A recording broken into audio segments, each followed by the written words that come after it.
कचरे के बड़े से ढेर के सामने एक टूटी फूटी पुराने कपड़ों और घास फूस से बनी एक छोटी सी झोपड़ी खड़ी थी।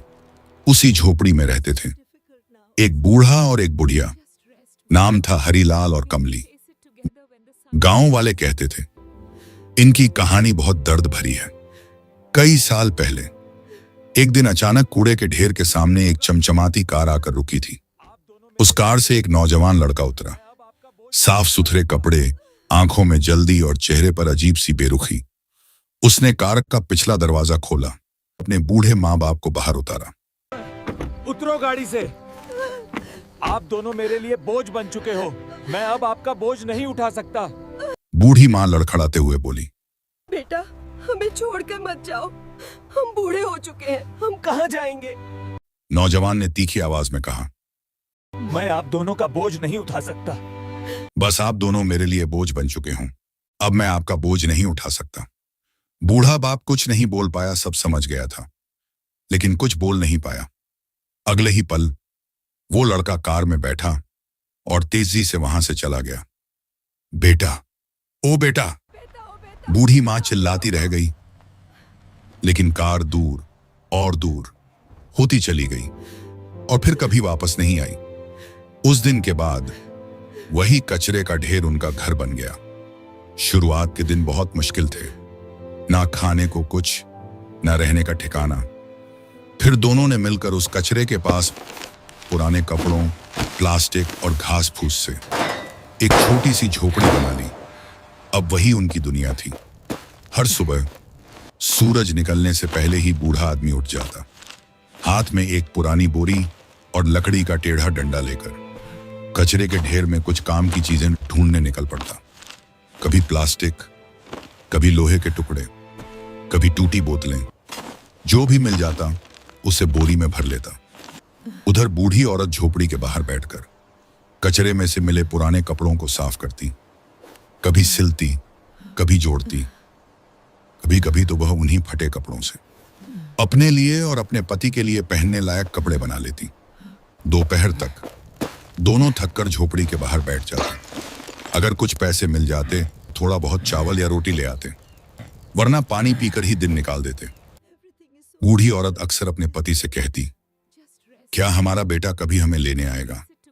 बूढ़ा आदमी चुप हो जाता, आसमान की तरफ देखता और धीरे से कहता, पता नहीं। शाम को दोनों साथ बैठकर कचरे के पास ही छोटा सा चूल्हा जलाते। कभी कुछ पकता, कभी खाली बर्तन ही धुएं में जलता रहता। लेकिन एक चीज कभी नहीं बदली, दोनों का एक दूसरे के लिए प्यार। वो एक दूसरे का सहारा थे, एक दूसरे की ताकत। रात होते ही ठंडी हवा चलने लगती, झोपड़ी हिलने लगती। दोनों एक दूसरे के पास सिमट कर लेट जाते। बूढ़ी मां धीरे से कहती, हमारा बेटा अब हमें याद भी करता होगा। बूढ़ा आदमी आंखें बंद करके बस इतना कहता, बस कर कमली, बस कर, अब उसे याद करके खुद को दुखी मत कर, वह हमें हमेशा के लिए छोड़ दिया है। क्या हम बुढ़ापे में यही दिन देखने के लिए दिन रात मेहनत करके अपने बेटे को इतना काबिल बनाया कि एक दिन वह हमें इस गट्टर में छोड़ जाए। और उनकी आंखों से चुपचाप आंसू बहने लगते। उस कचरे के ढेर के बीच, उस टूटी झोपड़ी में दो बूढ़े दिल हर दिन जीने की कोशिश कर रहे थे, बिना शिकायत, बिना उम्मीद, बस एक दूसरे के सहारे। सुबह की हल्की धूप कचरे के ढेर पर फैल रही थी। हवा में बदबू थी, लेकिन उस झोपड़ी में रहने वाले दो दिलों के लिए वही उनकी दुनिया थी। उस दिन बूढ़ा हीरालाल धीरे धीरे उठकर बैठा। उसकी आंखों में थकान थी, पर आज कुछ अलग भी था। उसने अपनी पत्नी को पुकारा, क्या हुआ जी? कमली, हीरालाल ने हल्की मुस्कान के साथ अब कहा, बहुत दिन हो गए, कुछ अच्छा नहीं खाया, आज मन कर रहा है मछली चावल खाने का। कमली की आंखों में भी चमक आ गई। सच में? कूड़े में से कुछ हीरालाल बोला, और कबाड़ बिन ला, हम उसे बेचकर चावल आटा ले आएंगे और मैं पास की नदी से मछली पकड़ लाता हूं। कमली के चेहरे पर जैसे खुशी खिल उठी। गरीबी में छोटी सी खुशी भी किसी त्योहार से कम नहीं होती। ठीक है जी, आज अच्छा खाना बनाएंगे। इतना कहकर वह अपना पुराना झूठ का झोला उठाकर कूड़े के ढेर की तरफ निकल पड़ी और हीरालाल अपने कांपते कदमों से नदी की ओर चल पड़ा। नदी के किनारे हीरालाल ने जाल डाला। हवा ठंडी थी, पानी शांत। कुछ देर तक कुछ नहीं मिला, लेकिन फिर जैसे किस्मत ने उसका साथ दिया, 1, 2, 3 मछलियां जाल में फंस गईं। हीरालाल के चेहरे पर सालों बाद सच्ची खुशी आई। आज तो कमली बहुत खुश होगी। उधर कमली कूड़े के ढेर में बोतलें ढूंढ रही थी। हाथ गंदे हो चुके थे, कपड़े और भी मैले हो गए थे। वह एक एक करके प्लास्टिक और बोतलें अपने झोले में डाल रही थी। तब उसका हाथ किसी सख्त चीज से टकराया। ये क्या है? उसने कचरा हटाना शुरू किया। पुराने अखबार, सड़े हुए कपड़े, सब हटाते हटाते अचानक उसे एक पुराना लोहे का संदूक दिखा। कमली चौंक गई। कूड़े में संदूक। उसने चारों तरफ देखा, कोई नहीं था। बस हवा चल रही थी और कचरे की सरसराहट सुनाई दे रही थी। धीरे धीरे उसने संदूक खोला और जैसे ही ढक्कन खुला, उसकी आंखें फैल गईं, सांस रुक गई।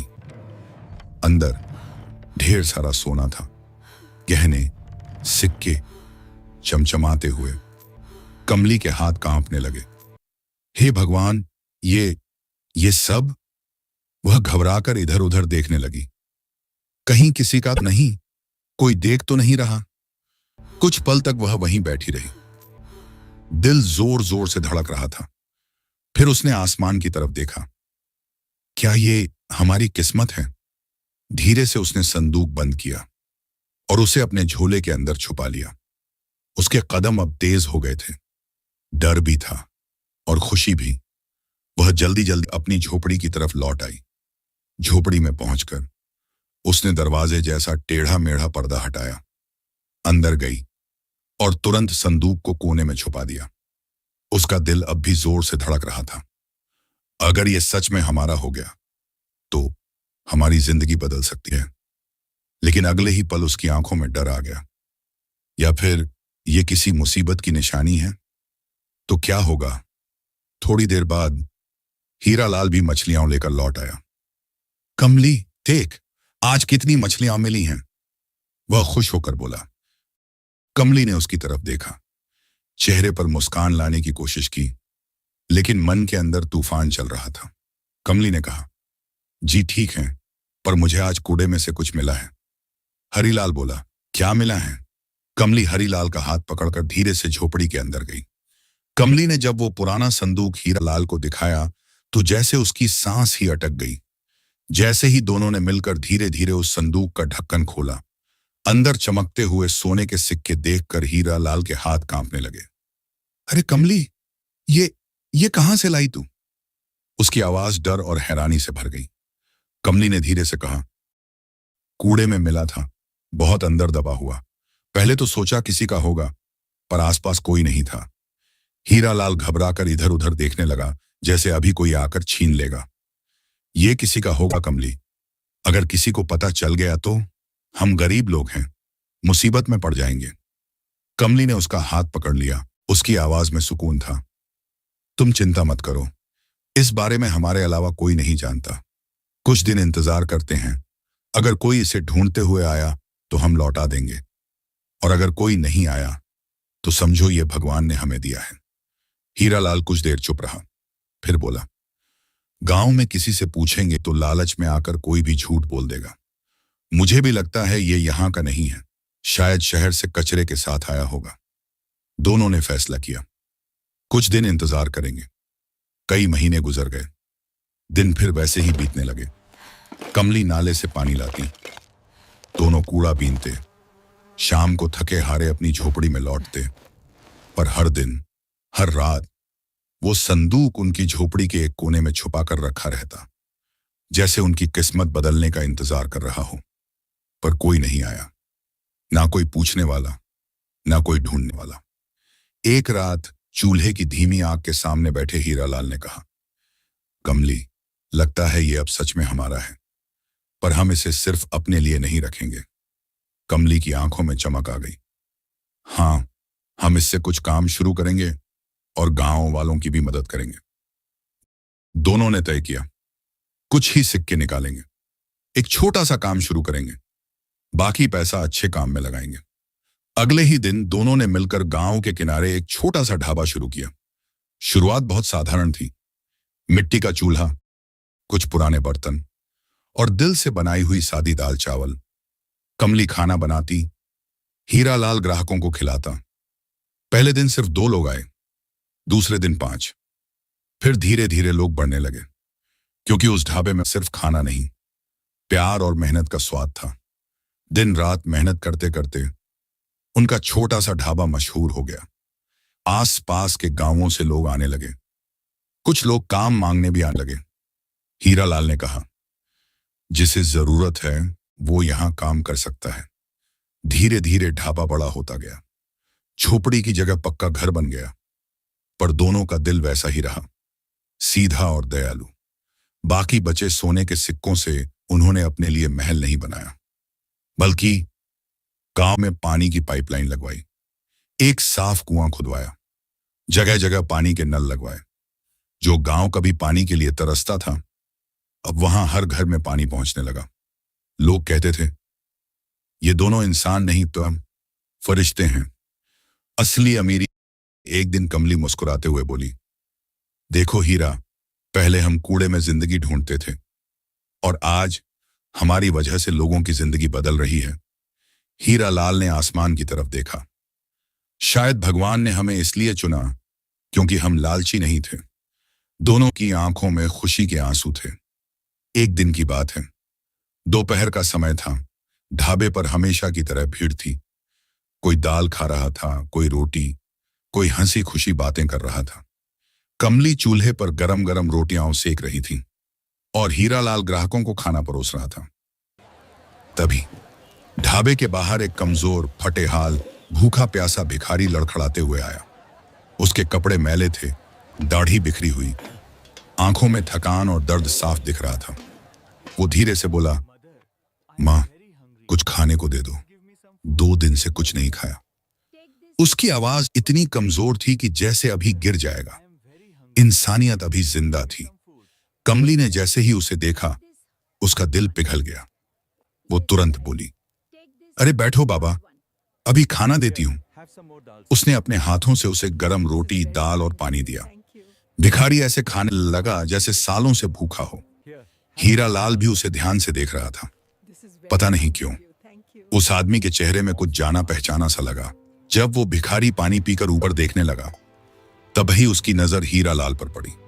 दोनों की आंखें मिली और अचानक उस भिखारी के हाथ कांपने लगे। थाली गिर गई, उसकी आंखों से आंसू बहने लगे। वो कांपती आवाज में बोला, बाबूजी। हीरालाल जैसे पत्थर का हो गया। ये आवाज, उसका दिल जोर से धड़कने लगा। कमली भी पास आ गई। उसने ध्यान से देखा और फिर उसके मुंह से बस एक ही शब्द निकला, बेटा। वो भिखारी फूट फूट कर रोने लगा, दोनों के पैरों में गिर गया। मां, बाबूजी, मुझे माफ कर दो, मैं बहुत बड़ा गुनहगार हूं। ढाबे में सन्नाटा छा गया। रोते रोते उसने बताया, जब मेरी शादी हुई, मेरी पत्नी ने मुझे तुम दोनों के खिलाफ भड़काया। वो कहती थी, ये बूढ़े बोझ हैं, इनकी वजह से हम आगे नहीं बढ़ सकते। मैंने उसकी बातों में आकर आप दोनों को घर से निकाल दिया। कमली की आंखों से आंसू बहने लगे। मैंने कभी सोचा भी नहीं कि जिस मां ने मुझे जन्म दिया, जिस बाप ने मुझे पाल पोस कर बड़ा किया, उन्हीं को मैंने बेघर कर दिया। वो आगे बोला, और फिर भगवान ने मुझे मेरी सजा दी।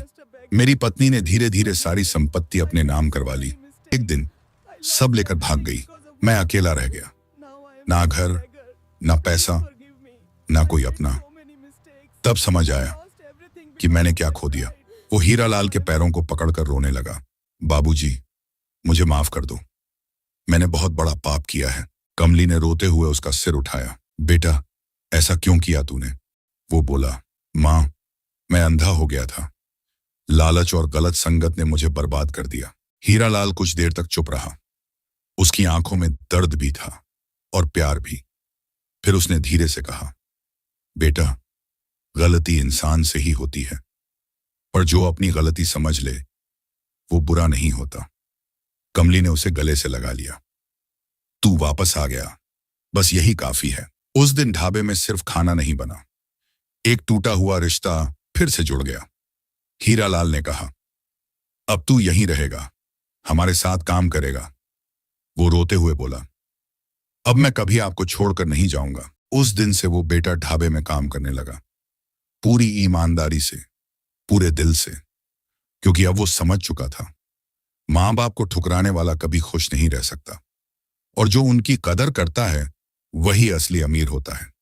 अगर आपको कहानी अच्छी लगी तो एक लाइक जरूर करना, और चैनल पर नए तो सब्सक्राइब करके पिक्कू की दुनिया चैनल से जुड़ जाइए और ऐसी ही मजेदार कहानियां सुनने के लिए।